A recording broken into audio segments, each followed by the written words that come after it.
President Donald Trump putting his signature on another executive order. This time, he's hoping to change how Americans go to the polls. The order would require voters to show proof of citizenship to vote in federal elections and mandate all ballots must be received by Election Day or they will not be counted. CBS News Justice correspondent Scott MacFarlane has been covering this for us today. Scott, can you talk about these changes and what they could mean for us the next time we go to the polls?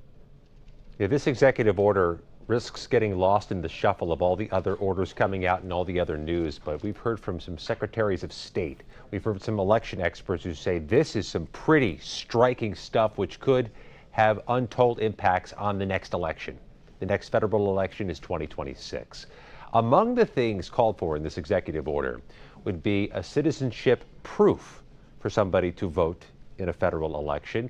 It could call for the decertification or recertification of voting systems, the actual thing you vote in many states. It could strip funding for elections from some states, and it could have an impact on when ballots are accepted. A call here in this executive order to not accept any ballots that are submitted on time but not received after Election Day. You're talking about something, Liz, here which gets into the local and state election administration, something the president may not have any ability to affect.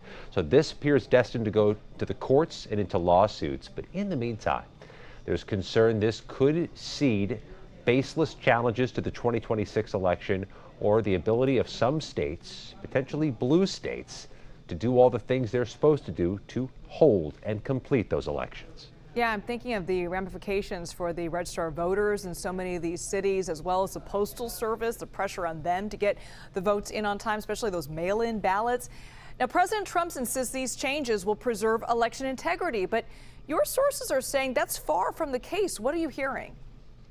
Well, some of that is built on a baseless foundation, that there's widespread undocumented immigrant voting in federal elections. There's been no evidence of widespread undocumented immigrant voting in federal elections. So if that is the cause for this executive order, it's built on a faulty foundation. That's the first concern. The other concern is this, that the courts seem inevitably set to weigh in on this. This is going to go to court. Lawsuits are imminent.